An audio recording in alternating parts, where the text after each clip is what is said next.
innings alone. Tricia Ford in her third year, having her best season yet in College Station. She's won nearly 75% of her games since arriving here. Tori Edwards takes strike one. When I think of fear factors in the lineup and players you don't want to beat you right now, that is Tori Edwards for this LSU offense. Just that power, confidence that she has, and the maturity in where she's at, still only being a freshman. Yeah, she got hurt, freak accident first couple games in the season, had to take, you know, the rest of the year off. Coach Beth Torina made it clear she's not the player she is right now if she doesn't have that redshirt year. I'm not sure she could have had that same year last year. I think sometimes when you go through injury and surgery and rehab, it really makes you realize what it's like when the game's taken away from you, just this different perspective and kind of love for the game and excitement to get back. Last March, as you said, just about the entire season, but has come back with a vengeance this year. 14 homers, nearly 60 RBIs, bounced one off the outfield wall last night. Went 2 for 4 with a double.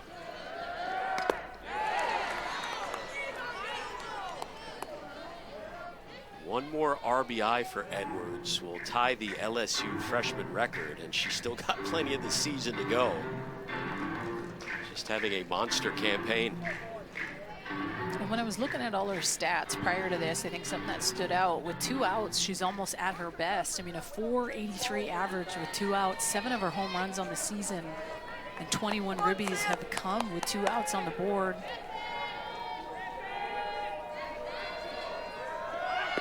Runner is going, doesn't matter. Called strike 3 to get Edwards to end the frame. The freshman left. Facing Kennedy Powell to lead off an Aggies offense that, again, as of right now, high-scoring team in program history. Maya Perez leading the way, had the first 4-hit game of her career. Last night, we'll see her in just a bit. 1-0 to Powell. In there, hard to believe, but Jaden Heavner is the first true left-handed pitcher for LSU in 25 years. They've had a few utility players throw a few innings between then and now. But Julie Stashko, who graduated in 2000, was the last one. It kind of seems strange, right?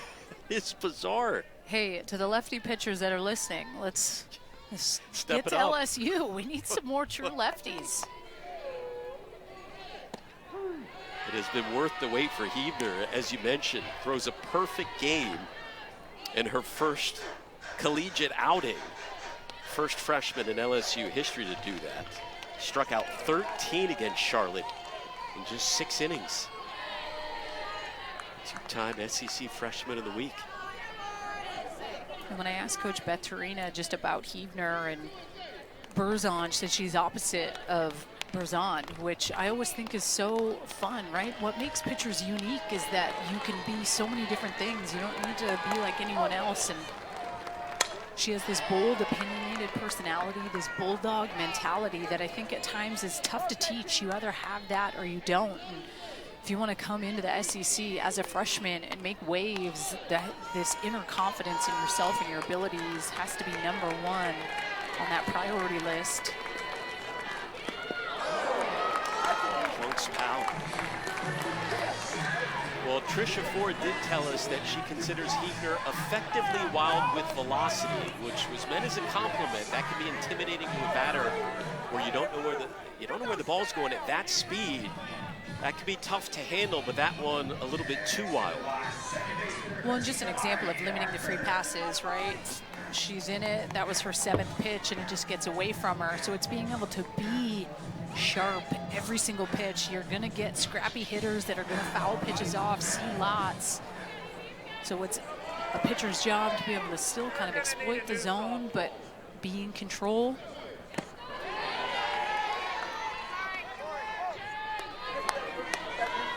Big cut there from Amari Harper, a player Tricia Ford used to refer to as her silent assassin because she was always overlooked in the lineup.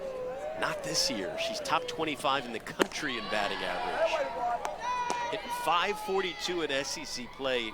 No one is overlooking the junior.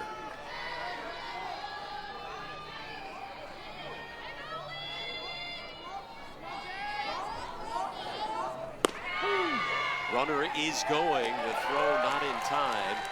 So Powell is in scoring position. 22nd straight successful steal for Kennedy Powell. Just wheels. You see this jump on point, no doubt about it. Trisha Ford's teams always take a lot of pride in their base running, but at the plate, there is a strikeout of Harper.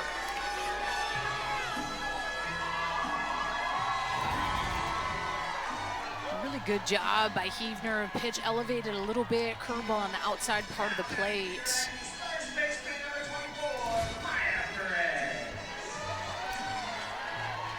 Well, as hot of a hitter up now at the plate as anyone in the Aggies lineup, Maya Perez. 4 hits last night. She became the first Aggie in more than a decade to have 3 doubles in a game. April Ryan was the last one to do it in 2014. What a breakout season for the sophomore. When I got a chance to just talk with her briefly while they were hitting BP, and I walked up and introduced myself, she kind of had like deer in headlights, like, oh God, she's gonna talk to me. I'm like, listen, I got one question for you. Like, I need you to tell me kind of the difference from last year to this year and what kind of got that going. And she said, well, I'm getting a whole lot more opportunities this year, but that Texas Super Regional and that hit, and then also realizing that sometimes you have to have those conversations with yourself where you have to be better. The work has to be put in. And listen, Coach Trish Ford made it clear, this young lady played the highest level of travel ball possible, but there is such a difference your freshman year of adjusting to so many things, not only playing the game at a higher level and a different pace, but you're away from your family, your people, your routine. So she definitely took the time in this off season to put that in the forefront of her mind, and the numbers are insane. It's incredible to see the jumps. Won that first base job and showing patience, as you could see right there. Reaches again with the first walk issued today by Heavner. So 2 aboard, just 1 out for Mac Barbara in the cleanup spot. On a team that I didn't know, especially with how many lefties that they have in their lineup, how well they do hit lefties. At times you see those lefty-lefty matchups tend to benefit the pitcher, but as a team, this Texas A&M 327 against left-handers, it's a pretty good average.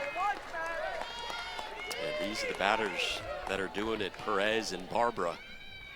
About a month ago, Mac Barbara was hitting .270. Since then, she's reached in 14 straight and hit nearly 400 in SEC play. That was a home run swing, but a miss.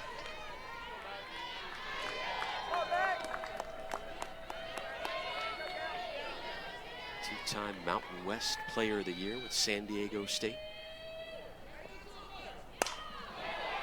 There was actually that Auburn series where Coach Trish Ford sat her out for the first game of that series, and that does not feel good. I think sometimes it takes those moments of like, dang, that doesn't feel good in my gut. Like, this does not feel good. I have to figure out how to make changes, and she completely has. And Coach Trish Ford said she's getting out of her swing habits. She's swinging at pitches that she's not zoning in on. And at the end of the day, if I've learned anything about Mac Barbara over the course of the last couple years, the attention to detail on her plan of attack and writing stuff down.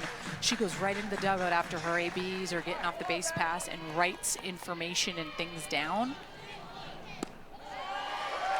And it earns another walk. Bases loaded. Well, and if you're looking at the stat line, 3 of these 4 hitters have been free passes. The hit by pitch, obviously the strikeout was clutch, but then the back-to-back walks. And I know that there is that fear factor in the lineup, obviously with Maya Perez and Mac Barbara, but still, if we can throw competitive pitches, try to use your defense a little bit. Remember, the Aggies struck early yesterday before LSU rallied to take the lead, and A&M came right back. Here is Allie Enright, the senior, having a career year. She's reached in 17 straight.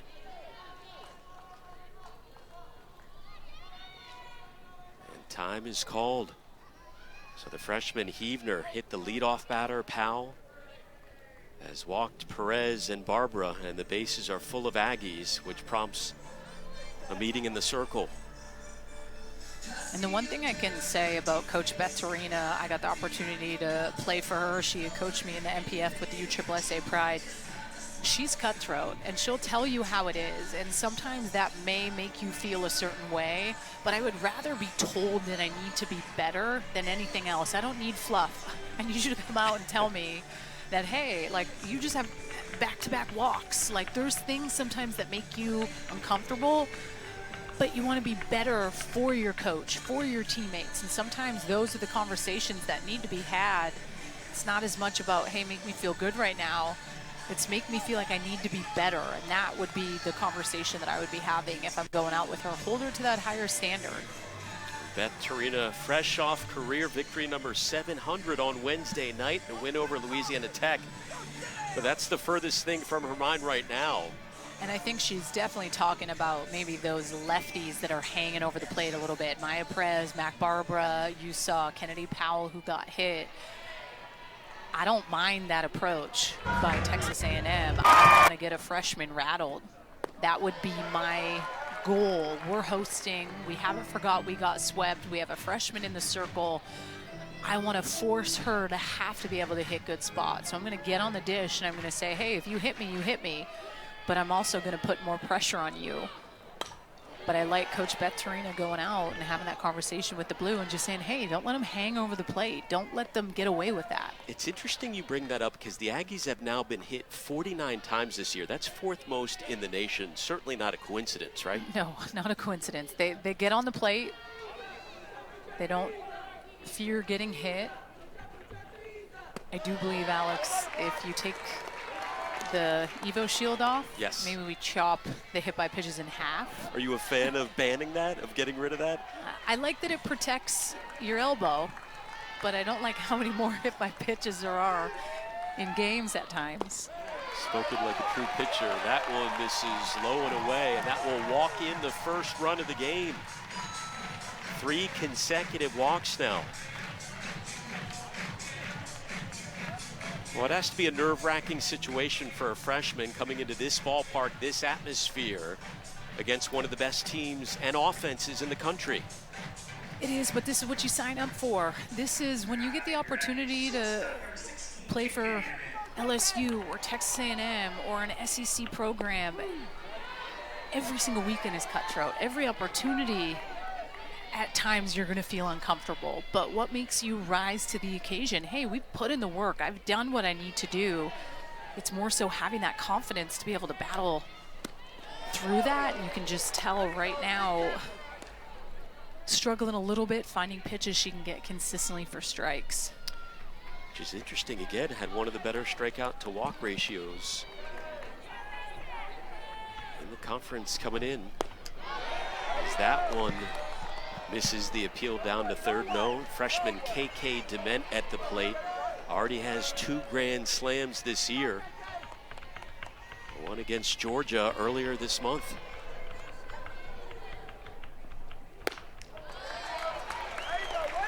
(3-1) with the bases loaded.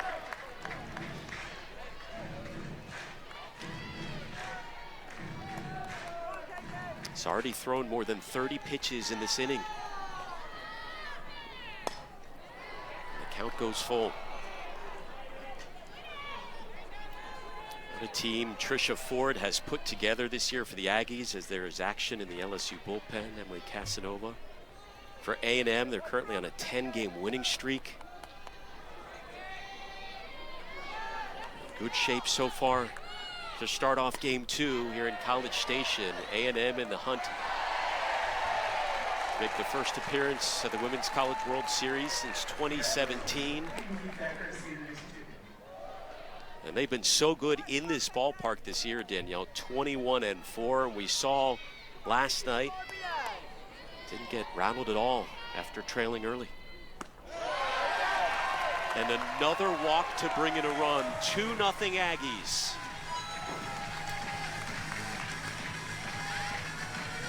The celebration continues for A&M, and now if you're Beth Torino, what's going through your mind seeing the freshman struggle? How short is the leash? I think you trust that your team is going to be able to put up runs, but the last thing you want to do is put them in too far of a hole where they may not be able to get back into it. I maybe give her one more hitter here, and if she's just not really close to that strike zone. You swing there to first pitch after 4 consecutive walks.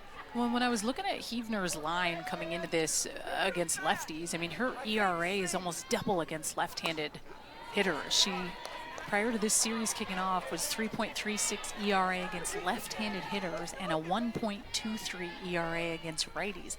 That's a big jump. What does that tell you? It tells me that I feel like she just doesn't have as much confidence maybe going inside on those left-handed pitcher or a hitter, excuse me. I think she obviously has that good curveball, but you don't see that as much. You see lefty hitters tend to struggle and have lower averages against left-handed pitchers just simply because they don't get as many reps as you do against righties. But it's establishing in, and at times that can be a youth thing, right? Being a freshman, it's like, hey, don't fear throwing in, and maybe sometimes that's where the free passes come in. She's just trying to establish the in, but finds herself way too far in or hitting a hitter. Misses there as the count evened up to Frankie Grajal, the freshman, getting a start today. Hitting .337 in her first season in maroon and white. 2-2 on the way, bases full. Shallow left, on the run Leno, and the runners will hold. 2 away. And I also think Coach Beth Torina is trying to be smart, obviously, with Berzon and throwing 111 pitches yesterday. She got taken out simply because you know she's going to be needed more in this series. And the last thing at times you want to do is to take out a pitcher in the first inning. Yeah, she's thrown 40 pitches so far, which is a whole heck of a lot right out of the jump. But to get out of this inning would be important for her. Good learning lesson. Especially since her offense is averaging nearly 8 runs per game. Behind 1-0 to Olivia Johnson, the senior transfer from your neck of the woods out in Washington.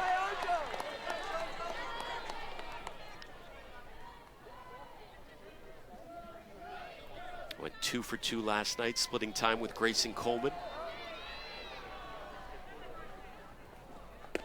Aggies up 2-0, yet to get a hit. But they have 4 walks and a hit batter that has brought in 2 runs. And a 3-0 count with the bases loaded to a batter who's hitting .244. Well, and that's what I'm going to say. As a pitcher, it's needing to be in tune with who's up and the situation. There's certain hitters that you're going to face that whether or not they're freshmen or whether or not their averages aren't great, those are the players for sure that you just absolutely need to hammer and attack. And just seeing the struggles a little bit. That is 5 walks in this inning and a hit batter for Huebner. 3-0 A&M. You see that Olivia Johnson is off the plate. I mean, that pitch is right down the middle, Alex. I know that Bergeron is set on the inner half, but I think that's missed by the umpire behind the plate. I think that needs to be a strike. Well, just like last night, the Aggies out to a 3-0 lead. Kramer Eshte takes ball 1. Seniors hit right around .290 in each of her 2 seasons in College Station.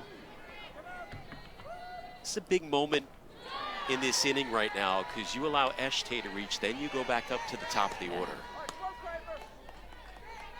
And almost 50 pitches for Huebner here in the first inning.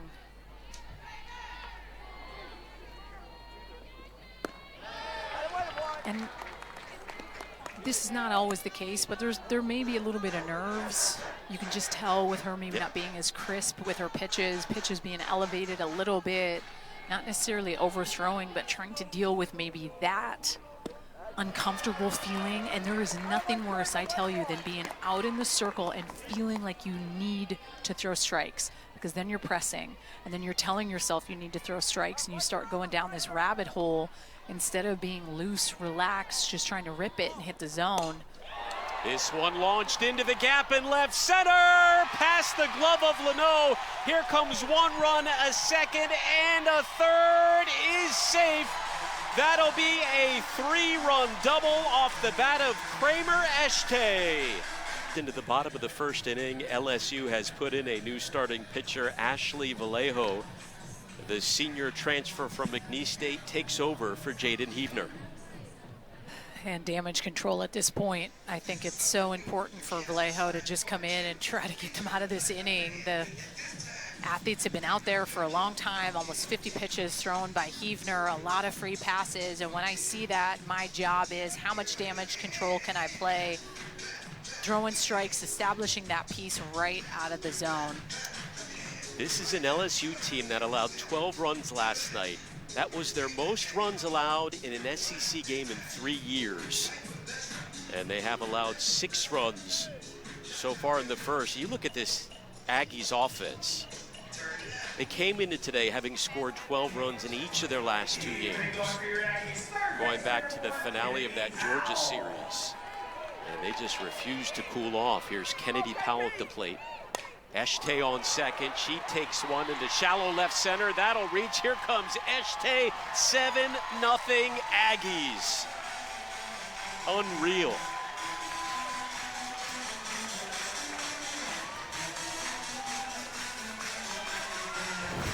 Well, and good for Kennedy Powell, swinging first pitch, knowing that Vallejo is going to throw and bring something in and around the zone. Adding on more insurance run here and a big time inning for Texas A&M. Talk about a statement. I don't know how many times Coach Trish Ford has nailed into these young ladies' heads the fact that we got swept in Baton Rouge. I know it's been in press conferences. I know it's been relayed to them before the series kicks off. But they're playing like it right now. They're going to run out of bubbles, and we're only in the first inning. Amari Harper struck out earlier in this inning as the Aggies have batted around. Vallejo came on in relief last night, allowed 3 earned, replacing Burzon.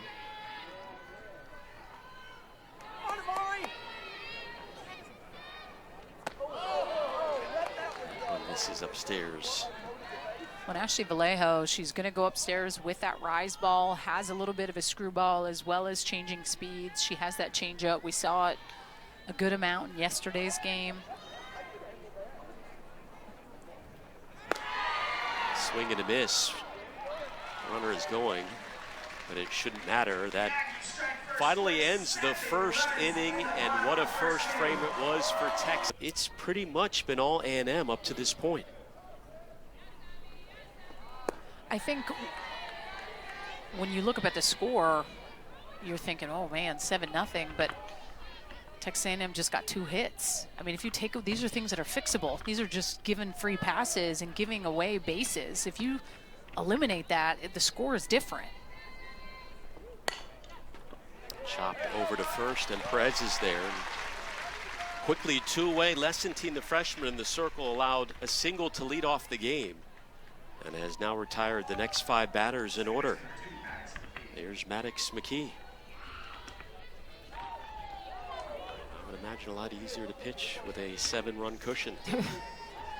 That's a dream. McKee, a couple of hits last night. And her first career home run a few weeks ago against McNeese.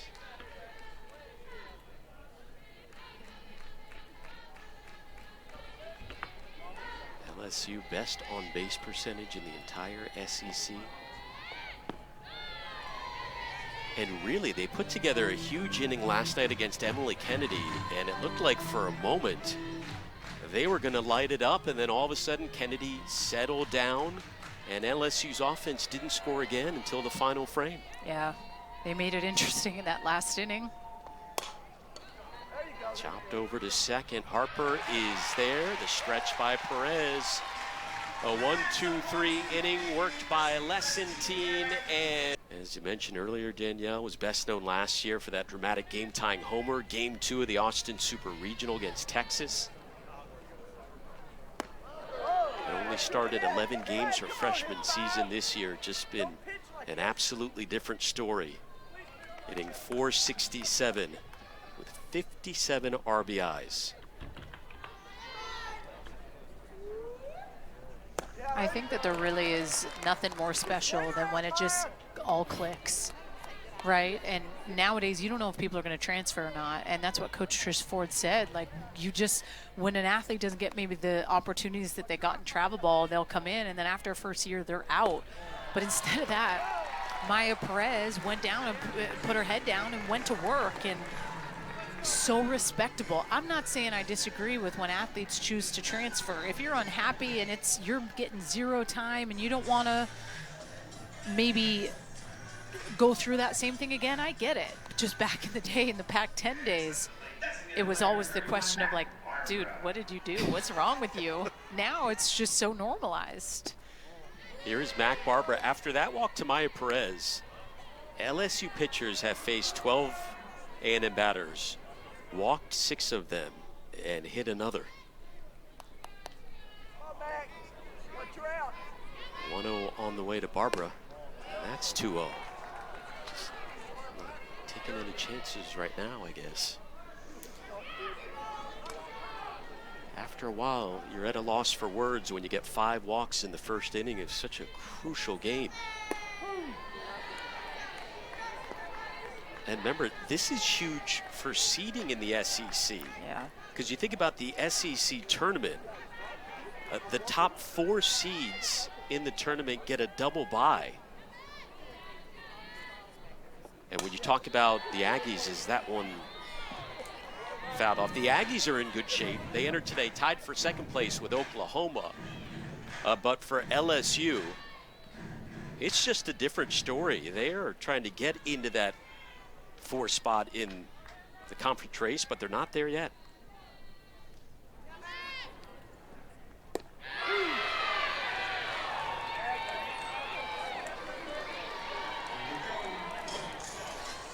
This is so dirty. Look at the lower half of Mac Barbara, completely fooled. Vallejo, such a good pitch. Knee buckling all day. 2 strikeouts for her coming in.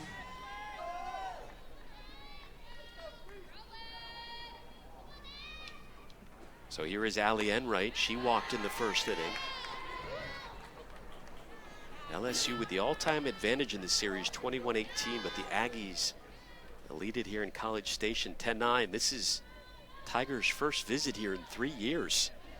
Hasn't been a pleasant one so far.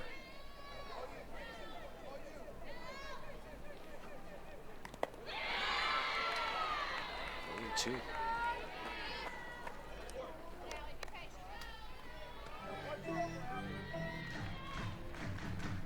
I think the one thing you can just ask of your pitcher right now for LSU is just be able to come in and find a way to get ahead. And I know we had the leadoff walk to Maya Perez, but I'm okay with that. With the way that she's been swinging it, I'm okay to put her on base and then go attack mode. And she kind of had that pitch backwards mentality against Mac Barbara. Away, foul ball. Another pitch up in the zone, and then freezes her with the backwards K on that change, and then a quick 2 strikes to Allie Enright.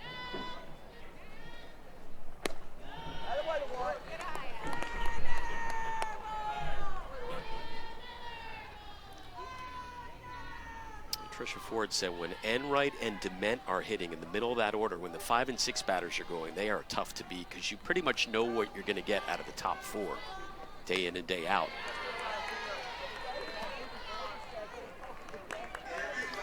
And a team that, to me, finds so many different ways to win. They have the speed, they have a ton of lefties, they can drop that bunt if they need it, they have that fear factor in the lineup, but when you think about a team that finds ways to win, whether it's with the long ball or manufacturing runs, that's what makes them dangerous to me. When you think about being able to make kind of a big postseason run, you think about the run they had last year and what they were able to experience going into Texas for a super regional, going against the #1 seed and just coming up short. But moments of just true bright spots, that home run by Maya Perez and the confidence and just what she learned from that. Over to third, Coffee on to second for one, and that one thrown away. So a runner at first with 2 away. You bring up that super regional. Some people forget how close it was. In 3 games, 1 total run was the difference between Texas advancing to the Women's College World Series and the Aggies season coming to an end. And you know what's funny? I had Texas, Missouri last weekend and talking to Coach Singleton a little bit, and we're just talking about that, what they experienced last year. And he said, I'm not saying anything to anyone until we get to Oklahoma City, because you know how hard it really is to, number one, try to get there with the selection show. You don't know where you're going. There's so many unknowns.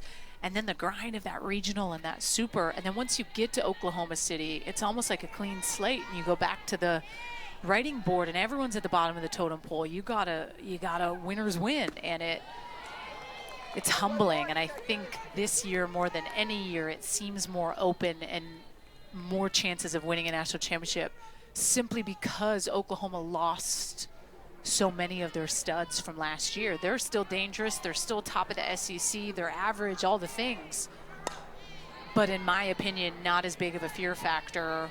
They're not as scary to me as previous teams. Absolutely. And when you talk about the difficult road to get to the Women's College World Series, add to that, if you're playing your arch rival in the postseason, like Texas was with Texas A&M, the rankings heading in, the seedings mean absolutely nothing. Yeah. That one stroked into the glove of a diving Hodge. Oh, what a play by Hodge. Hold on a second. Oh. That was so good. I think the umpire is saying that Maddox McKee came off the base. Oh, that was, are you kidding me? Look at the layout. That's special. Oh, just off the bag. And I think they're going to go to replay review. McKee had time.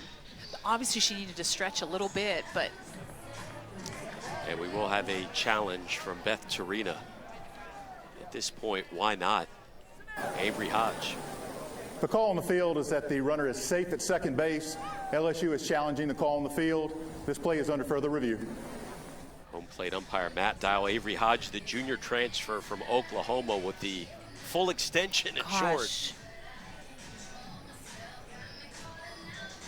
Well, McKee at second, we saw a little bit of the good and the bad from her in last night's series opener. And right there appeared to pull her foot off the bag at the last second.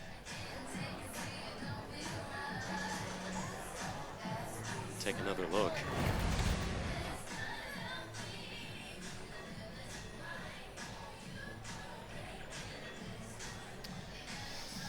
Listen, that play. After further review, the fielder maintained her foot on the bag at the time the catch was made. The runner is out. That is LSU's first challenge of the game. Glad they replay reviewed that. They ended up making the right call. Webb gem. Heck of a play by Hodge. That I've seen. Remember, Avery Hodge started the last 4 games of the year for Oklahoma last season in the Women's College World Series, and she produced as well. Yeah. Wasn't an everyday starter there, but now getting the opportunity and showing why she deserves it. Well, you can say the same thing about Jaden Leno. That's something that Coach Beth Torina had talked about. She said, hey, she waited for her turn, and the opportunity this year presents itself, and she gets those reps and those opportunities. And as freshmen, you want to go in, you're eager, I want to play, I want that, but sometimes there's older vets in front of you, and you may not get the amount of time that you want. So for her to be able to put in the work behind the scenes and finally get that opportunity to be day-to-day, those are the feel-good stories. You love to hear that. If Danielle Laurie's in the LSU dugout right now, what is she saying? Oh man, I definitely am talking about yesterday, the amount of runs scored. I think it's just a chipping away mentality, trying to fire up your teammates. This one launched to deep center, backing up and right, makes the grab on the track. It's definitely not easy, especially when you're not at home and you feel maybe this sense of having to press. The game didn't go the way you wanted it to go yesterday, and then you're by no means starting out the way that you want to start, but you got to start somewhere, and it just, who's going to set the tone? And maybe that play by Avery Hodge is something that gets and rallies the troops, gets them going a little bit. And here she is. Junior transfer who's blossomed into a 360 hitter this year, lays down the bunt. Lessentine, the freshman, a little bit too high and pulls Perez off the bag.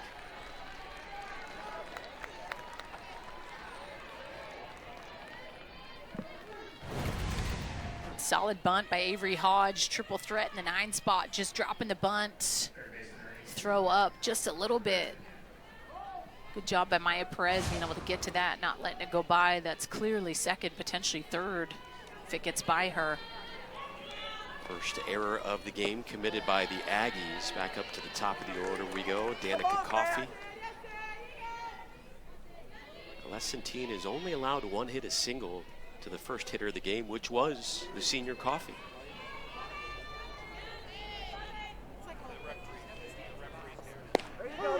If they're going to rally, this is the part of the lineup that has to get it going. Coffey on the National Player of the Year watch list to begin the season. That list, by the way, will be narrowed down to 25 in a few weeks. One of the top hitters in the country right now.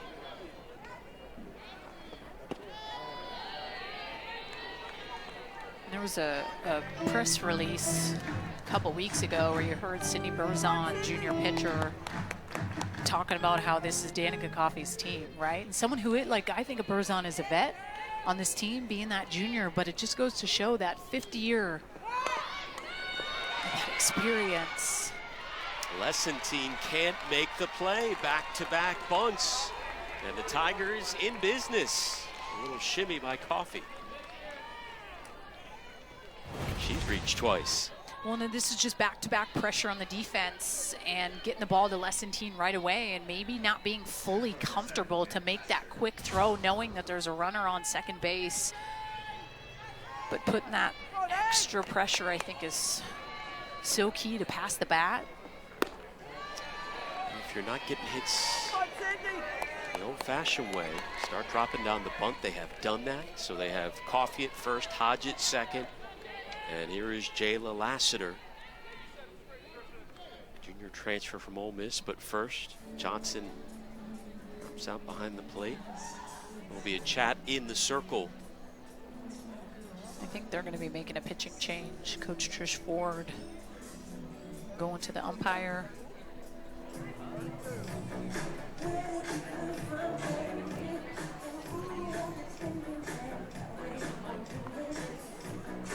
Each team with 2 hits, you wouldn't know it by the actual score of the game. As A&M the beneficiary of a number of free passes. And we'll see if Tricia Ford does go to the bullpen here with her team still up extremely comfortably 7-0 after that 7-run first inning.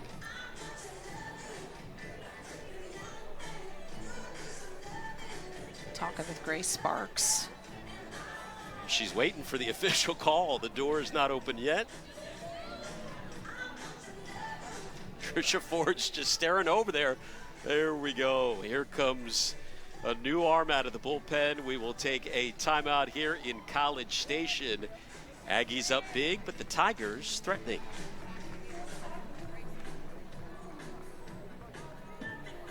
Now in the circle for the Aggies, junior pitcher. Grace Sparks taking over in the circle, and she will be facing one of her former teammates last year, both transfers from Ole Miss. Sparks facing Jayla Lassiter coming up in a second. Bringing in the junior, has 42 innings so far on the year, relies heavily on that drop ball, primarily down, uses the defense, also has that good changeup. And I mean, Coach Trish Ford making the change ASAP. Couple runners get on base.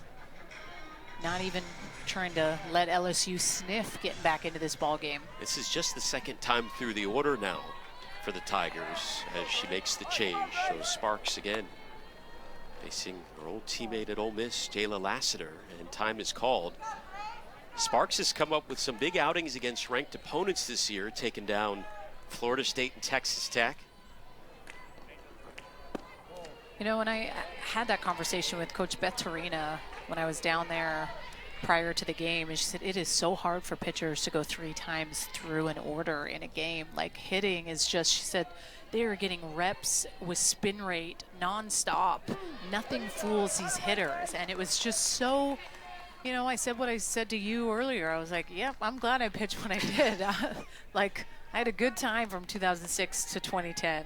I wanted no business of people getting, you know, reps off me on a pitching machine and knowing what I was going to throw. It's just so different. You were saying it's a lot harder to be a pitcher these days than it is a hitter. It is. It's, you could fool people a lot back in the day because you just have to have BP throwers try to replicate you. Now you can put exact rate that pitches are spinning, change up, and what the velo is. You can go hard to soft, back and forth, if that's the type of pitcher you are. You can go in on the hands with that upspin if you're that rise ball to down and away. Like, I don't feel like there is as much advantage for pitchers as there is for the hitters with all the data and the technology.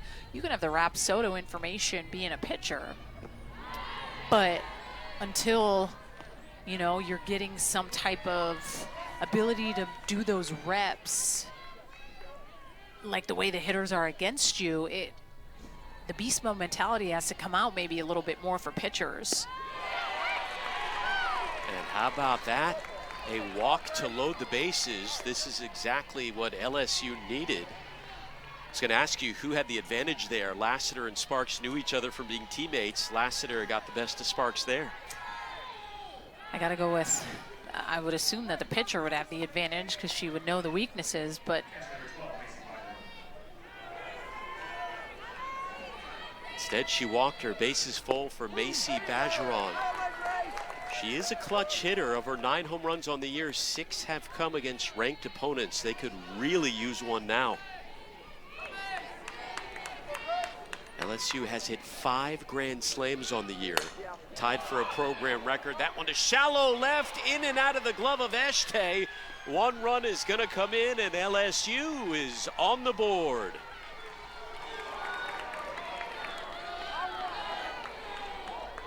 And a little bit of a momentum shift since the Avery Hodge play and the replay review. It's a good piece. And a good attempt by Kramer Eshte. She keeps it in front. That's all that you can ask. She doesn't lay out where the ball gets behind her, but let's see, KK Dement has her back.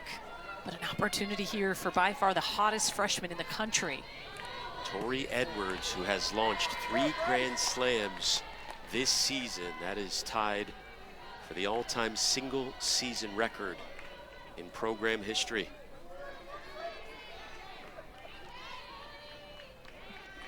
And the count goes 2-0 to Edwards.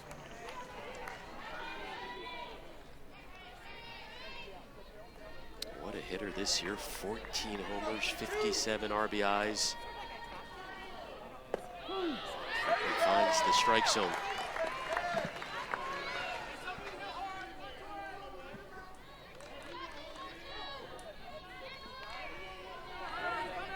Spot in this ball game.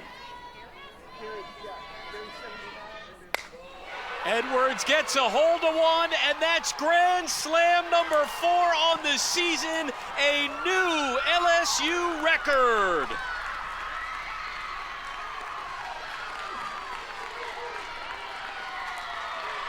We got a brand new ball game in College Station.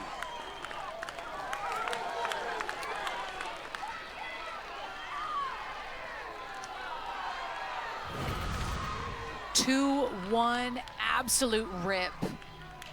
You've seen Grace Sparks going with that changeup a little bit more since she's come in, but Tori Edwards on time. No one bigger. 15th home run of the season. This is clutch. I didn't say it out loud, But in my head, I was like, there was a good chance I think she's going to go yard here. Maybe I should have said it so someone would have. But I mean, believe you. Just seems like she's the player in the moments, Alex, where you're continuing to see her rise. And the momentum of last inning and that little defensive play and the action, I mean, that was huge. And clearly there's been a momentum change. And another new pitcher for A&M, their third of the inning, and suddenly a 2-run game thanks to Tori Edwards.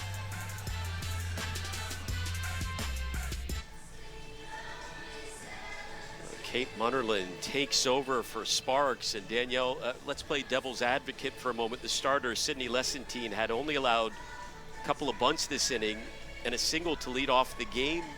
What do you feel about the switch going to Sparks? Making a quick switch, and there was almost a little bit of an awkward exchange of, she had made the comment, it looked like maybe she was saying that I'm not ready, and then she comes out and then just stuff starts happening so quickly, and that's how much this game really changes.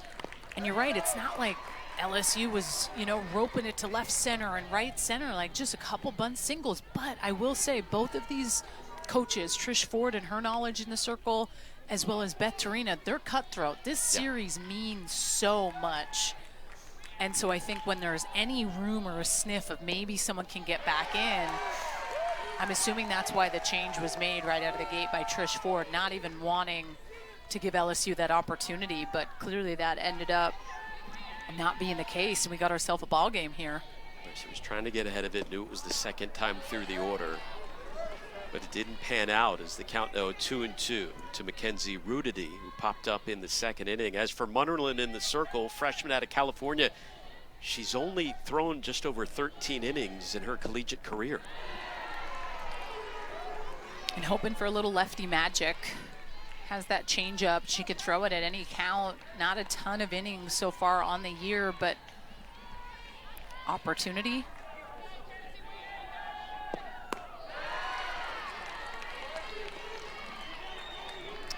What a turn of events, and it's kind of like early last night when the Aggies went up 3-0. LSU responded with 5 in the second. Just heavyweight blows traded back and forth. Aggies scored 7 runs here in the first, and the Tigers have responded here in the third as this one popped up, flied to center.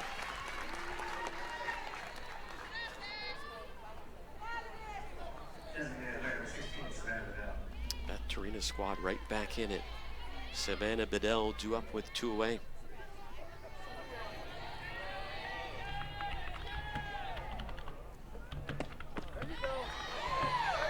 Where's that missing?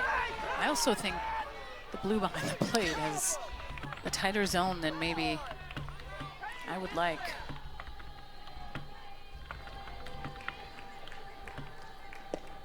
We have seen an extraordinarily large number of walks, at least from the other staff. There were 5 walks by LSU in the first inning alone, 6 in the game. 1 walk so far by Aggies pitching. And I definitely will put at times more blame on pitchers for walking hitters, but when you have that many in a game at times and the score is so blown up like it is, you definitely know, turning on the TV, that there's a good chance that the zone is definitely a little tighter behind the plate. I do think Heavner was definitely all over the place. Over to second, Harper has trouble but recovers in time to get the out. However, Tori Edwards has put the Tigers. But if you want to go far, you need to be fresher. And she went in, she didn't even get to start on game 3 of Super Regional Sunday because she threw her heart out. She had done so much work throughout that season. You could tell for sure that Texas Heat a little gassed, but that's when you need to have that solid number 2, someone that is able to go into games that you can fully trust. And that's probably the biggest maybe transition for her this year, is learning to give grace of like, all right, put someone else in, it's okay. It doesn't always have to be me, because there will be a time when my name is called, when the lights are bright and I need to be able to step up. I have to give myself that ability to rest at times. I mean, they have 6 different pitchers right now, and that's not even including Sydney Peters, who's injured right now, the sophomore transfer from Washington. And with how Sydney Peters was throwing, I think she'd be a good candidate for a solid number 2. Yep. I really do. A back injury, she's been kind of down, and Coach Trish Ford said we don't really want to push it. We really want to make sure that we get her good and where she needs to be.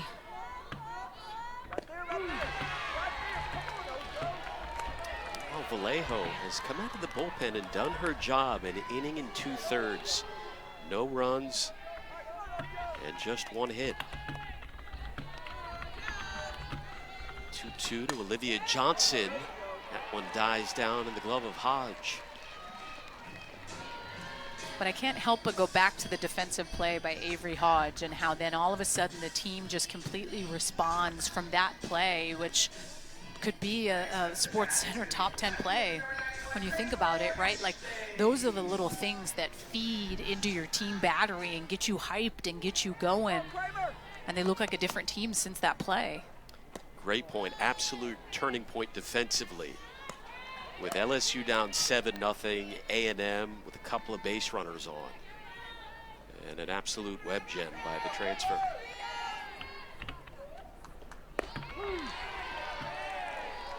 To Oda Eshte.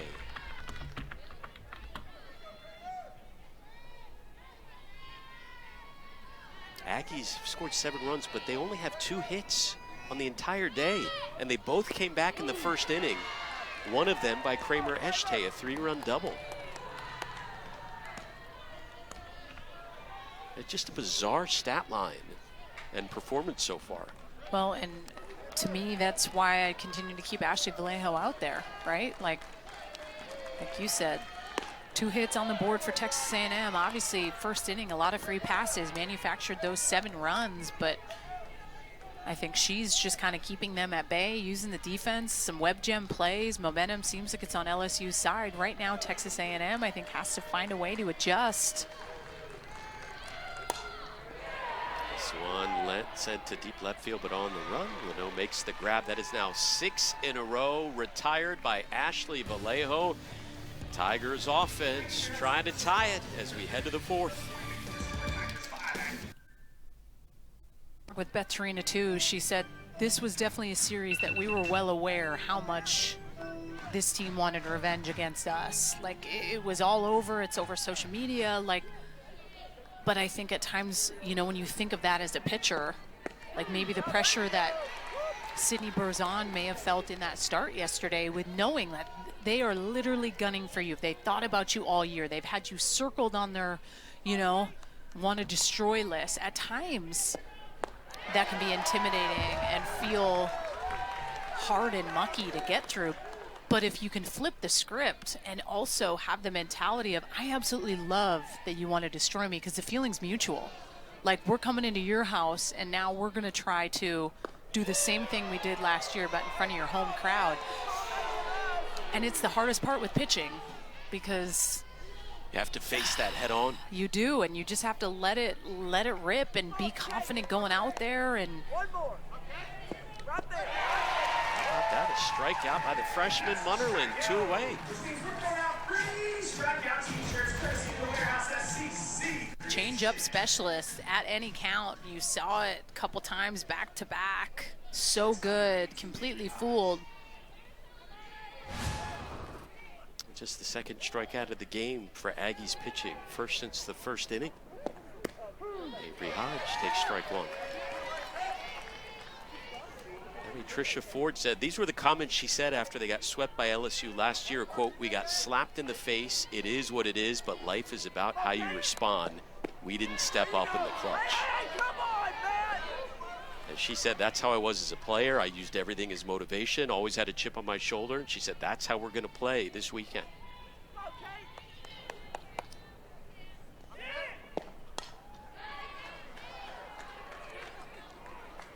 But you can get the sense from just talking to her, if you've never heard Tricia Ford speak, that's contagious. That energy, that motivation from her, you can tell her players feed off that. And it's expected to have that same mentality, that destroy mode, redemption. Poke to right field, 2-out hit. Running into the first baseman was Hodge, and then just gets easily tagged out to end the inning. No, it's a teaching moment. The umpire, Mike Bartling, put his hand out for obstruction, and when Avery Hodge was rounding first, the opportunity was there to crash into Maya Perez. And if the opportunity's there, you automatically get given the extra base. So like when you teach that, like when my daughter's travel ball team, we do, like if you get the opportunity and there's someone in front of you, whether or not they issue it, and it looks like they're not going to, but that's exactly what you should do if you're Avery Hodge. You see Maya Perez, and whether or not they're not allowing her to go because there is no chance that she would even be remotely safe at second, but I like the heads-up softball IQ by Hodge. And now the tying run comes up to the plate, and Danica Coffey, who has reached twice. A couple of singles. She has her 71st multi-hit game of her 5-year career. And one more would be a biggie within 2.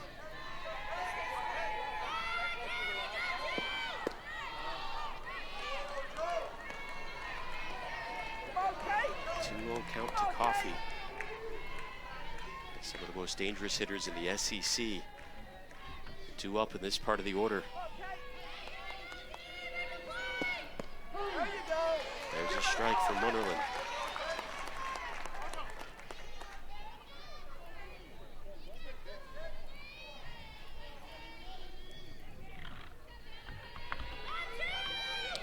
Career RBIs for Coffey. Runner is going, and in scoring position is Hodge, her 10th stolen base of the year.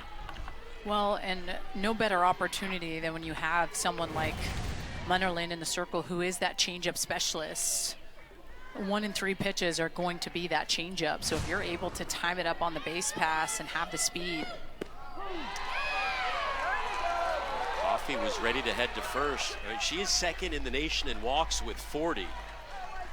But didn't get number 41, at least not yet, as the count goes full. Swing and a miss, and a huge strikeout for Munnerlyn.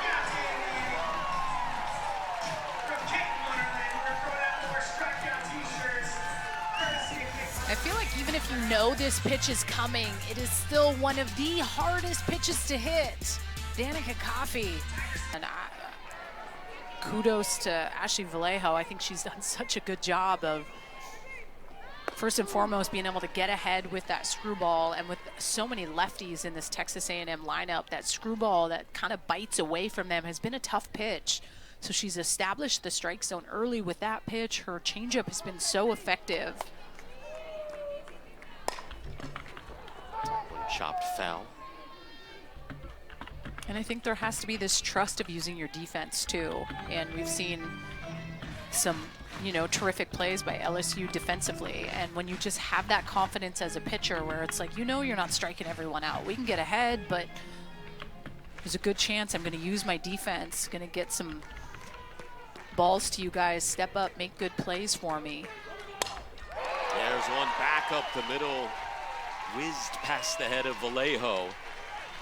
Kennedy Powell, leadoff hitter aboard. This is a good job by Kennedy Powell. She takes this screwball, I think left a little bit too much with that 1-2 count. Need a little bit more movement on that outside part of the plate, but just carries it right back up the middle. Solid leadoff. The first hit in quite some time by Texas A&M. A runner on for Amari Harper, who struck out twice today. But entering today, Harper hadn't struck out in the previous 13 games.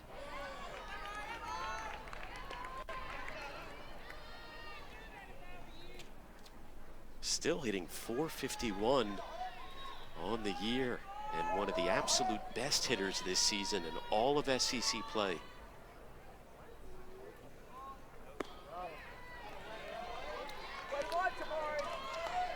Broke her pointer finger, her left hand, the first week of the season, but has just continued to tough it out and play through it. just like one of her teammates, Coco Woolley, did a few years ago, played through a broken finger and was one of the best hitters in the conference.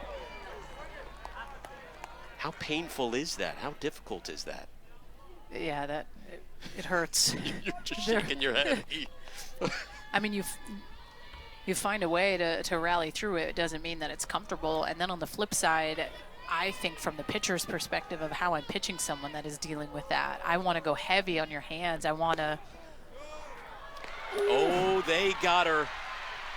Powell got caught leaning too far. Nice throw from Bergeron. You saw that first base coach instantly kind of issue to Trish. As the runner was thrown out at first base for an out, Texas A&M is challenging the call on the field. With their first challenge, this play is under further review. Well, they do call her the Cajun Cannon. Macy Bergeron has now thrown out 20 base runners in her career, if that stands. Take a look.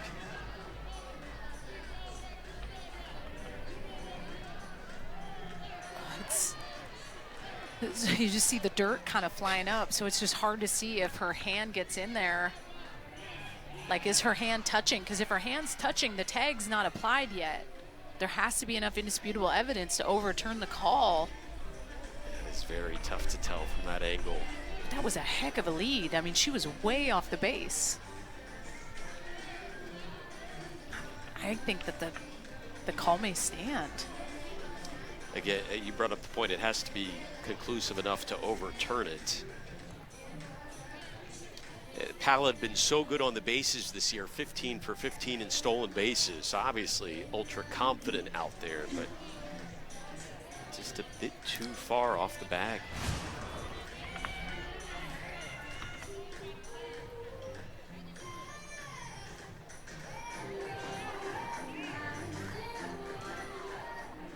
Here we go. After further review, the ruling on the field has been upheld. The runner's out. That is Texas A&M's first challenge.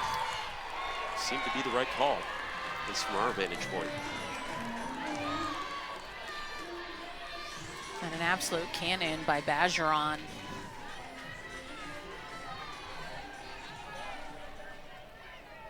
So instead of one on, no outs, best part of the order up. Bases empty, one away. That would have been huge. Instead, runner on first with one out.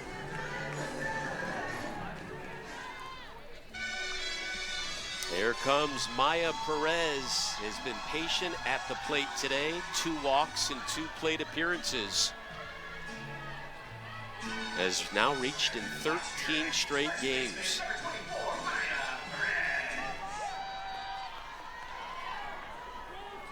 She has been unstoppable at the plate this year. There's strike 1 from Vallejo. And a good pitch, down, change, probably not sit and change first pitch.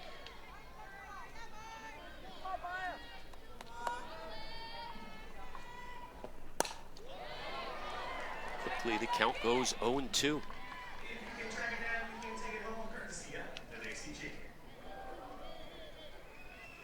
A&M getting out, hit 5-3, but still up by 2 in the runs column.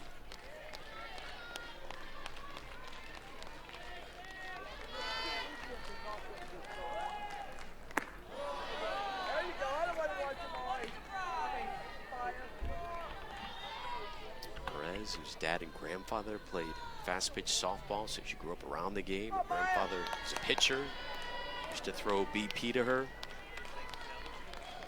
I imagine a lot of whiplash there for Grandpa turning around and seeing those bombs leave the yard.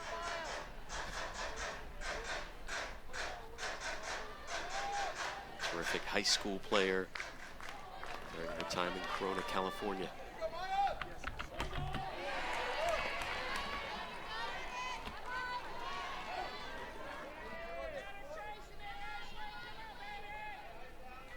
For the year, a .453 hitter with runners on. Both these teams hitting well today with the runners on base. 2-2. And we'll do it again. If I could throw that changeup down, almost get something like down in the dirt, whether it's low away or low in, and sacrifice a pitch and try to see if you can get her chasing. 7th pitch of the at-bat coming. She's clearly seeing it well. And that's good. I think that's one of those you have to tip your cap, right? As a pitcher, hey, I don't want to give you anything too close. You're probably the one hitter in the lineup right now that I don't want to beat me. So I'm going to try to see if I can get you to chase, and she doesn't. And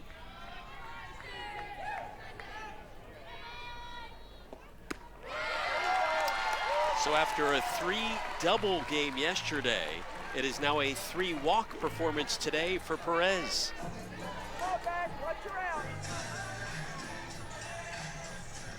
It's interesting, the Aggies have scored 7 runs, yet the 2 through 8 hitters still don't have a hit today. 8 total walks issued to this Aggies team, including 1 to Mac Barbara back in the 1st inning.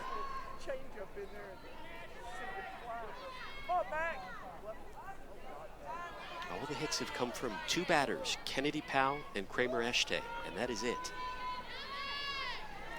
you see a little bit of that closed stance by Mac Barbara, which to me, when she has her front foot closed off the way that she does, it almost seems intimidating to want to throw her in, because not only is like she towing the line, but her hands and everything are over that plate.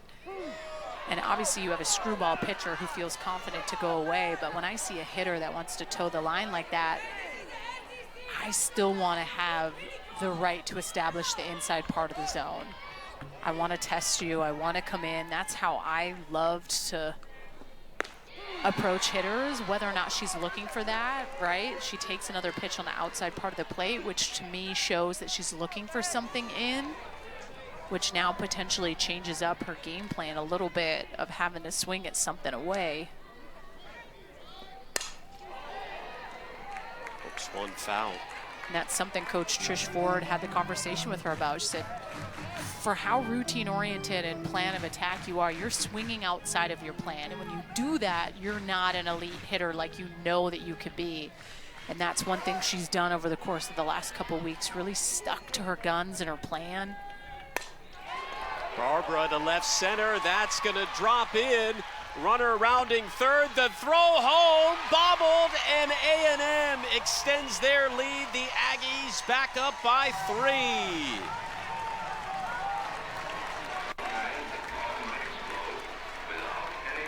Career RBI number 201 for Mac Barbara. And this is a pitch that's elevated. It's just over the heart of the plate. She kind of just finds some green right in that Bermuda Triangle.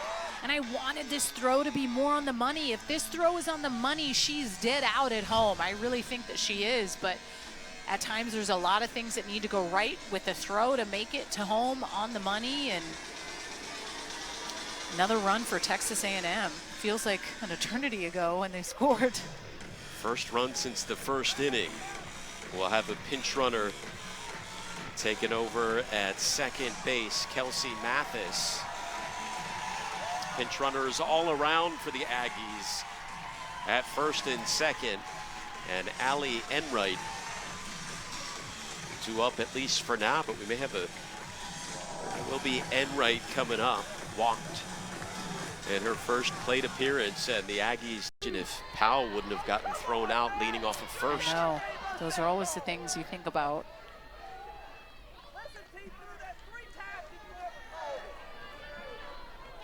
And by the way, this is all being done without Coco Woolley in the lineup. Senior shortstop getting the day off today. I was definitely surprised not seeing her in the lineup, for sure. Kind of giving me Mac Barbara situations for the Auburn series where maybe her numbers weren't aligning with. Enright skies one. Leno backing up. Drifts back to the track to make the grab. Runner tags both 2 in scoring position now with 2 away.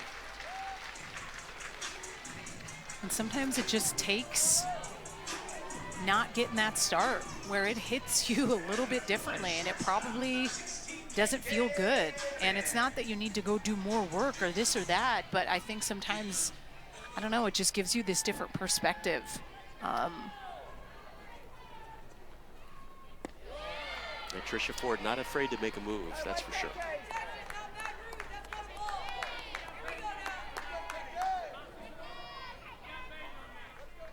There's the freshman KK Dement, who walked in the first.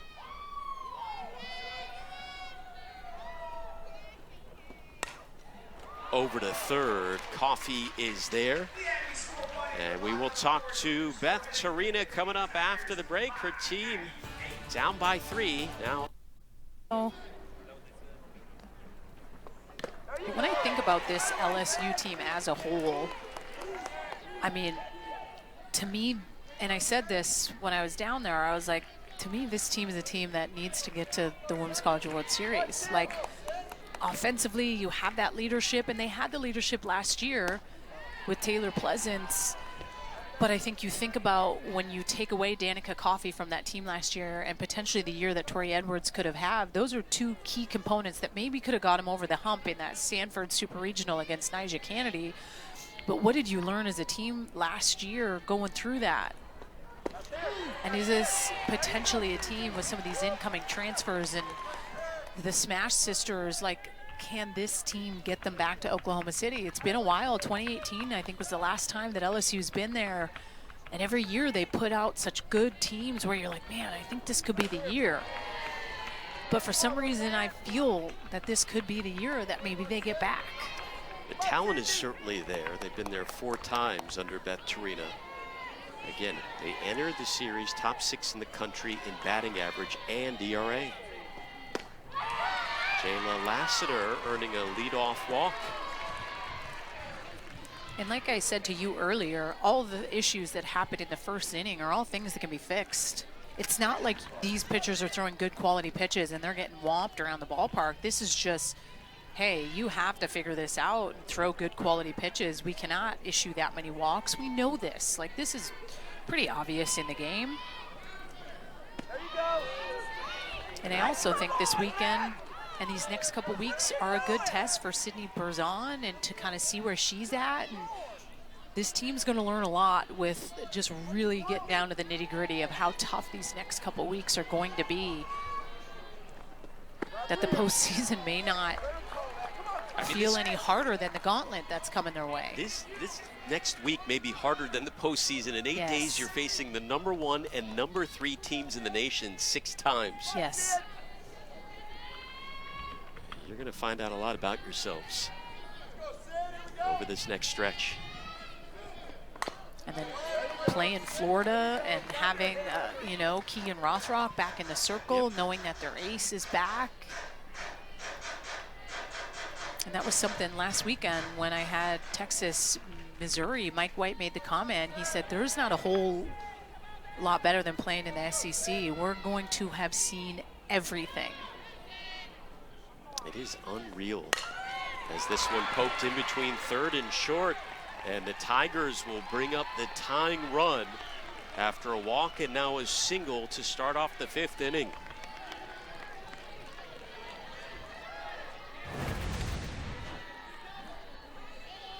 This is just change up that you can clearly see Bergeron just not fooled by whatsoever. Pulls it right through the 5-6 hole.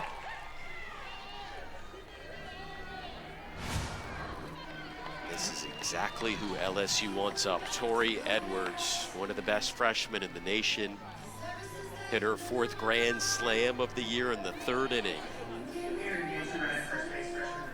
And with that hit, broke the freshman single season RBI record at LSU, now with 61 on the year and looking for more, again representing the tying run.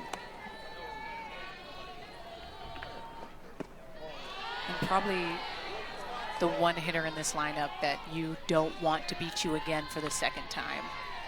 We saw her go yard, her last at bat, 15th home run of the season.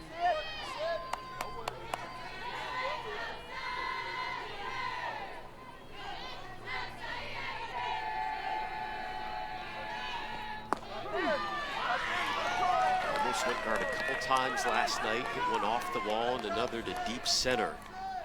Beth Torina's called her the best freshman in the country.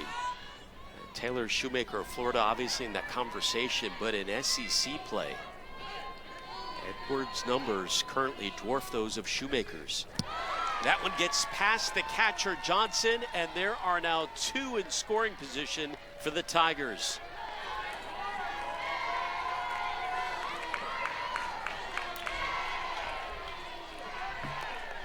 I don't know if there was a cross-up of what pitch was coming their way, but Coach Trish Ford going to come out and have a conversation. A wild pitch by Lessentine.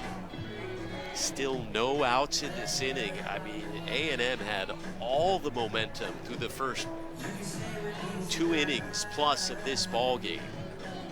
And it just feels like LSU continues to chip away. They got within 2, A&M extended their lead. Tigers coming right back in this inning. Well, and assistant coach, Coach Neal for LSU, just spot on with the offensive piece and being able to hold them accountable. Like even hearing her say, like, hey, he continues to let it be known, you're not hitting a 7-run home run after the first inning. Like, it's work in the process of figuring out how to chip away and get back in, using momentum. Another wild pitch. The runners retreat to their bases and do get back in time. What are you seeing out of Lessentine right now? I'm seeing that this would potentially be more of a situation where I would think about bringing somebody else in depending on how this AB goes. One more ball loads the bases.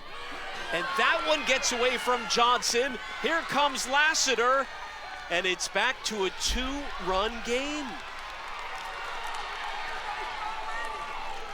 I mean, that was like an intentional walk, right? Like there was nothing that was close whatsoever. Whether or not that was the plan of attack, you have to know that she's not going to beat you, but I just feel like this has to be caught by Olivia Johnson. Yeah, it's a pitch that's way out, but I still expect her to kind of know that that is the path that we're going on. If I'm throwing a curveball, they're going to be bringing in Emily Kennedy. Things are about to get real interesting with the ace coming in for the Aggies. LSU within 2.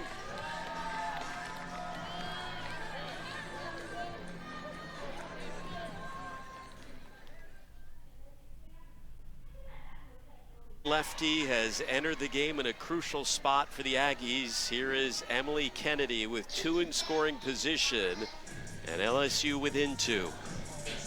And I like bringing her in. I may have potentially brought her in and not brought Lessentine back into the ballgame. I might have just brought Emily Kennedy. Obviously, game 1, you saw her get roughed up a little bit, but I will say she stuck it out. She continued to stay out there and hammer through and go about her business, and those are some big-time learning moments. You figure it out, the uncomfortable parts of it, and now some pressure with runners on second and third, none down. There's Mackenzie Rudity. Kennedy, the 4th different pitcher through 5 innings for A&M. Remember, through the first 2 innings, they had given up a single, and that's all. No walks, nothing. A different story over the last 3. And they mentioned on the broadcast that, you know, yesterday Coach Trish Ford said when she's 70 and below, we're able to get her pitches spinning exactly at the rate we need to. And when I was watching yesterday's game, specifically in the second inning, I mean, I saw her actually gas it up to 74, 75 miles an hour, right? And I think sometimes that really is the biggest learning part about pitching, right? When you're amped and the heart's pumping, and sometimes we try to overthrow, but it's remembering quality over quantity. Can I throw quality pitches and spin? Do I understand how to deal with like the pressure that I may feel? She did throw 140 pitches, 146 pitches last night. But if her stats are any indication, the more often she pitches, the better she throws. This year hasn't thrown quite as much. Numbers a little bit off at times. Just used to being a workhorse for them in the circle. Trying to come up big here in a relief situation.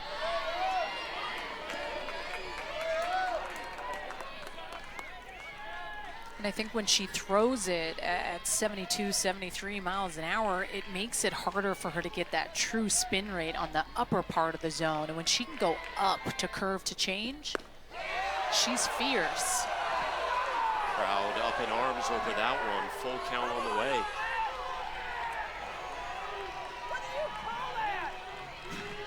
Just a huge pitch right now.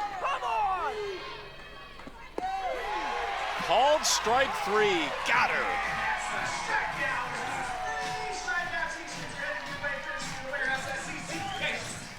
I'm going to say the crowd got that strikeout, Alex. The crowd is on the blue like crazy, and that's when you love that home crowd feel, that have your back. Savannah Bedell. Eshte. Tagging and coming home is Jones, and it is a one-run game, 8-7.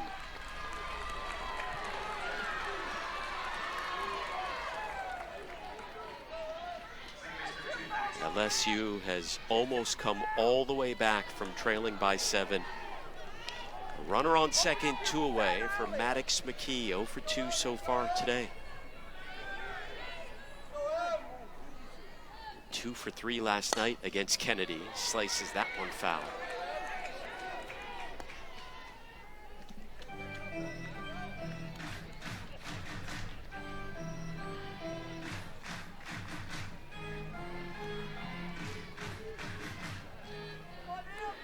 LSU 4 for 9 with runners on. They've only left 2 on base the entire game. This one grabbed by Powell. Nice throw over to first in time to get McKee. Housen hitting .329. 13 RBIs. Corners were creeping in there for LSU. Defensive change, by the way, for the Tigers. As Sierra Daniel taking over at second for Maddox McKee.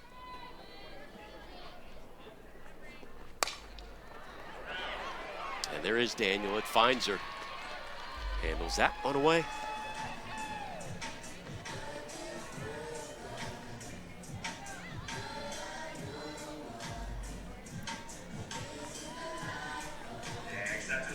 Olivia Johnson, that catcher spot, kind of been a rotating spot in the lineup throughout the season, even last night. Both catchers saw action, Johnson and Grayson Coleman. It's been Olivia Johnson getting all the playing time so far today.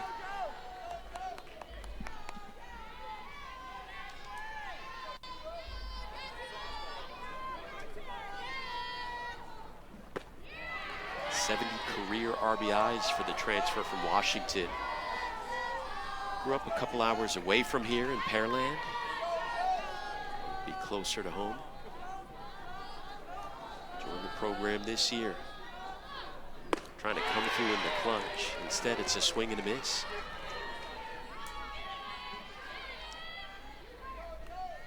I just think the way that with Vallejo and how she's been throwing, if it's not broke, don't fix it. Like, she's been doing a good job of continuing to get ahead of these hitters and use her experience. And that's something Coach Betterina said in the interview. I mean, she led her team to the postseason last year. She's pitched in some really big games and done some huge things, and giving her that trust to her and saying, hey, go take this game, keep us in it. We're going to have your back. We're going to get back in it.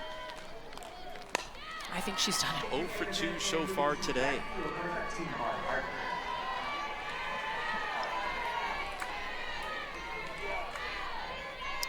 The sophomore out of Marietta, Georgia. Having a nice second season with the Tigers, batting .358. Has a hit in 7 of her last 8 games coming into today. Trying to stay hot at the plate in this one.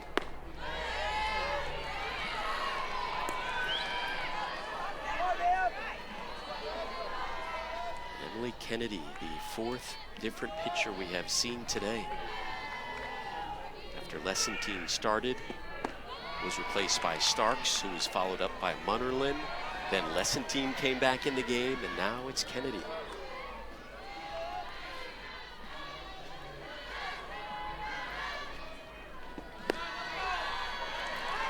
There's a leadoff walk issued to Leno. She reaches for the first time today. That's not missing by much. Some of those pitches were, but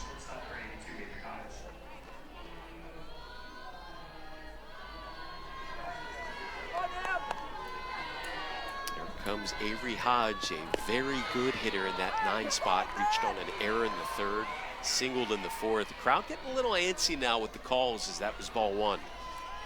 kind of feel like I am too. I see you jumping around over there.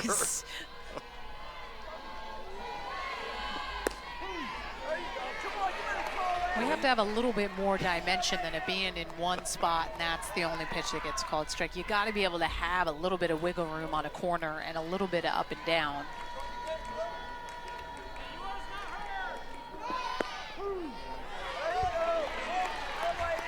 A 1-2 count now to Hodge.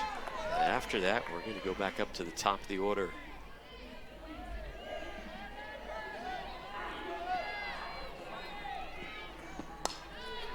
Hodge stays alive, a .363 hitter after coming over from the Sooners, where she won 2 titles and was a significant part of their run late in the Women's College World Series.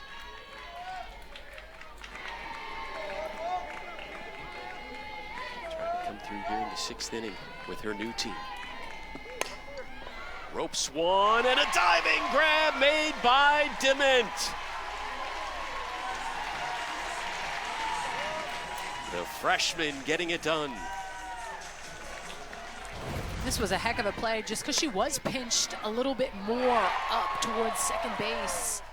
Covers some good ground, goes glove side, lays out. This is clutch. Those defensive changes paying off, at least early. Tricia Ford. Dement started the game at short. We'll go over to second to start this inning. Here is Danica Coffey, who has reached twice. That's the pitch that I don't understand is not getting called. I see you keep nodding over there like a bobblehead doll. Well, it's my crowd noise. I'm really hearing the crowd. A 3-0 count to Coffey.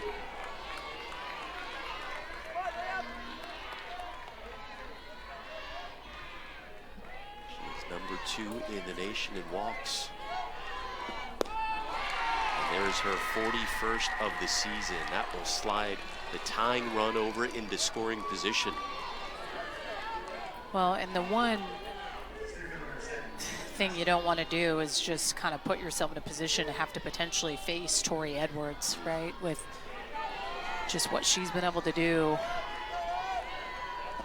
I don't mind starting out an inning with her, but when there's action on the base pass and her understanding of pressure and how to deal with it, I don't want to have to face her. Best to avoid her if you can. The 0-1 to Lassiter, and then it's now an 0-2 count to the junior transfer.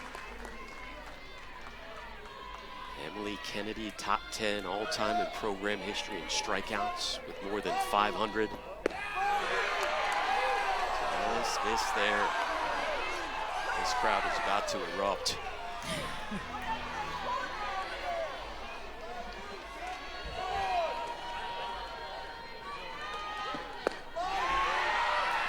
Nope.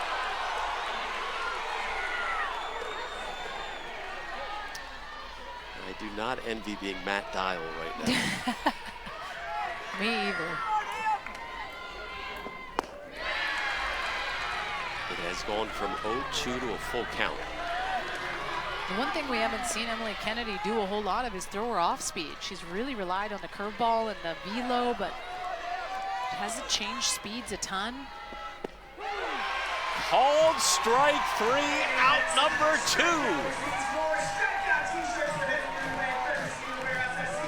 This doesn't look any different than the 1-2 pitch that was thrown prior. This is a backdoor curveball on the outside part of the plate. This is just painting corners. A massive strikeout for Kennedy. 2 away. Macy Bergeron takes strike number 1. She has 2 singles on the day. 1 brought home a run in the 3rd. Reached in 23 of her last 24 games. One of the best clutch hitters on the team. 19 2-out RBIs. One more hit could possibly tie it.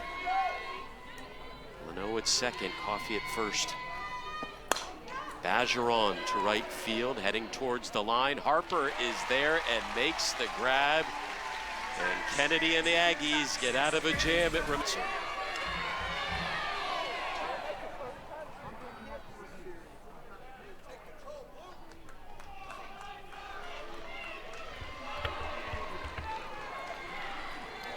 I think something was said by Kennedy Powell. Partly a warning. Ruling on the field is a hit by pitch dead ball. Runner to be advanced to first base. This will be an umpire's challenge. Interesting. Matt Dial with the announcement. They will look at this one. The umpires can issue the challenge late into the inning, and this would have hit her no matter what. And it looks like so scary. I think that hit her right hand. It looked like potentially maybe the top of the hand or a little bit of the barrel.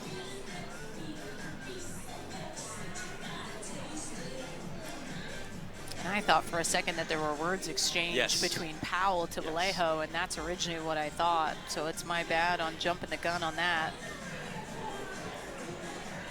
Looks like it hits her hand right there. I feel like she could probably take her mitt off and There's a big welt there. yeah, show them.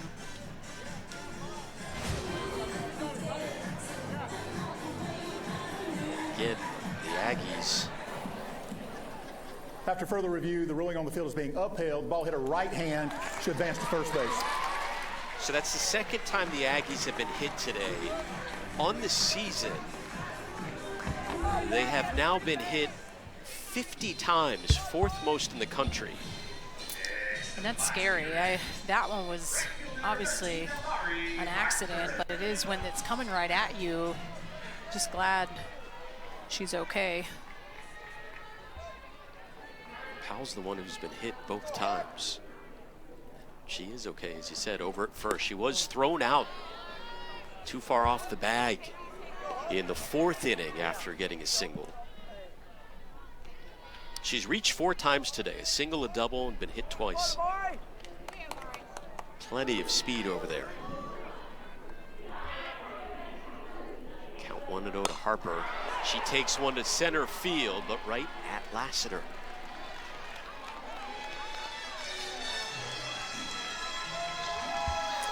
Now potentially murderer's row here. Yes. Took the words right out of my mouth. Perez has walked 3 times today after doubling 3 times yesterday.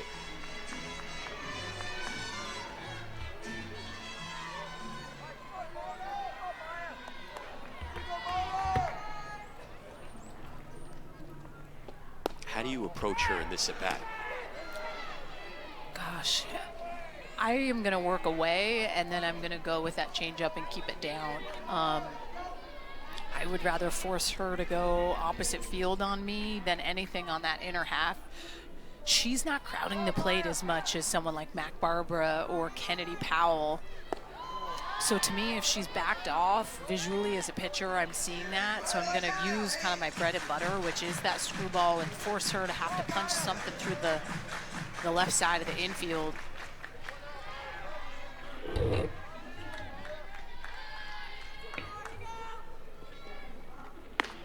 There's definitely times where you can go into a hitter's power zone. It's not that you need to be intimidated to do it. It's just it has to be the right pitch and the right timing, because hitters that are that locked in, when there's something in their wheelhouse, they jump on it and they hurt you with it. But if the time is right where you wanted to throw something on the hands and she wasn't expecting it, that's when you can catch them off guard. There is a strike, 3-1 the count.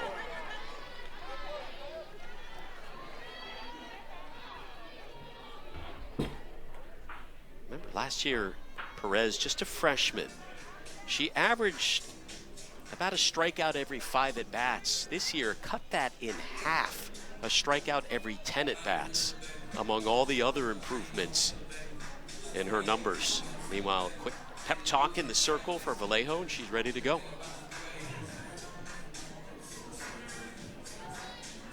Hitters count for Perez.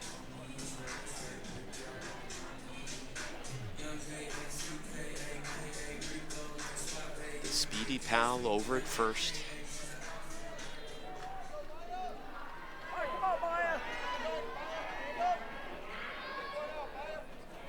Here we go. Good pitch. Oh, caught the strike zone. Full count on the way.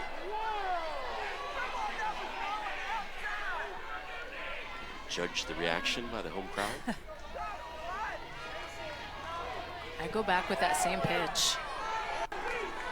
That or the change, but I keep the change down.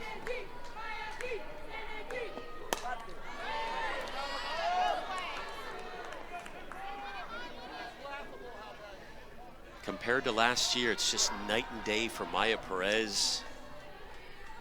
Played in 31 games last year, only started 11. That one home run coming against the arch rival Longhorns, the Super. This year, she has gotten it done all year long. Payoff pitch on the way. Oh, it's a good pitch.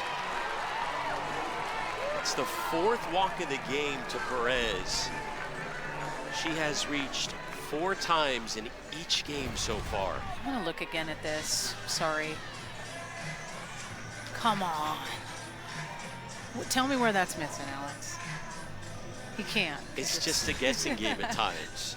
It's a good pitch, though, by Vallejo. I'm impressed. I'm really impressed with her. 9 walks issued today by LSU. That ties the season high. Here comes Mac Barbara, who walked in the first, singled in the 4th. With Powell's speed at second, a base knock could potentially bring her home.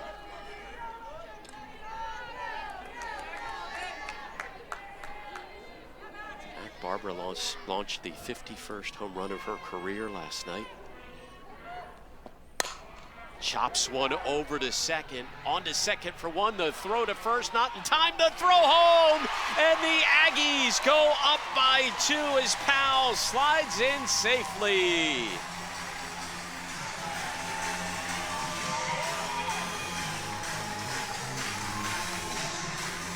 And I think this is the right move, Alex, to try to go with the double play on this. I do. I just think Mac Barber maybe not the most speed up the line, so you want to test it. And a cannon home, which is not in time with the speed of Kennedy Powell. I can't be mad at this defense. I don't mind it. It seemed like the right play. Yeah. Close call at first, close call at home. Aggies get a huge insurance run. Now up 9-7. Trisha Ford has to be somewhat pleased with that after Powell scored. So runner on first, 2 away for Allie Enright, who walked in the first inning. That one jammed her a bit. And here we go. The Tigers down to their last 3 outs of the day, down by 2.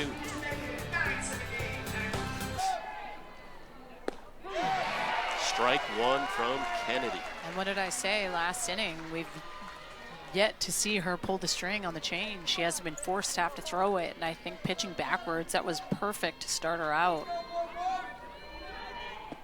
One of the storylines all season long had been how now they have a full rotation, a whole cast of pitchers. It's not just going to be on the arm of Kennedy, but in this series, it pretty much has been, and she has delivered so far. Swing and a miss.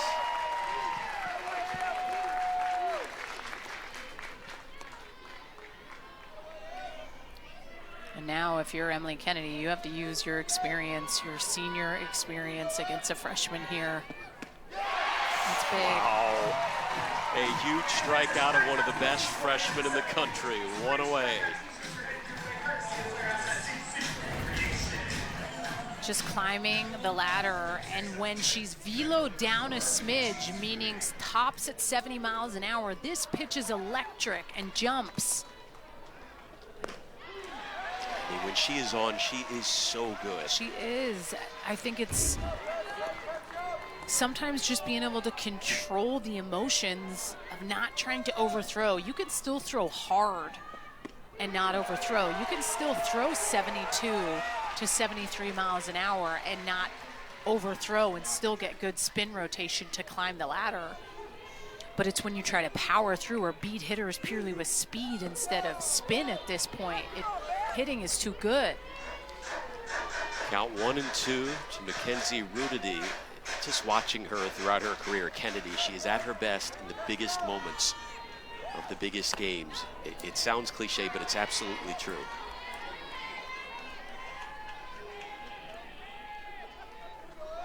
Takes a deep breath out there in the circle.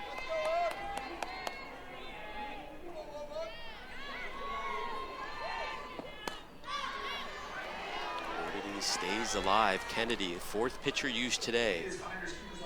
Since coming out of the bullpen, 2 1/3 thrown, no hits, no runs.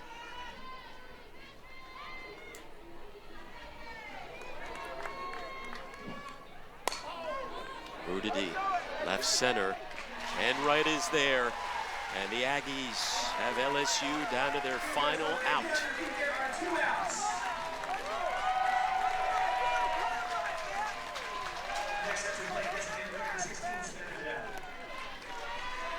Well, what a response here by the Aggies after getting swept last year by LSU in Baton Rouge.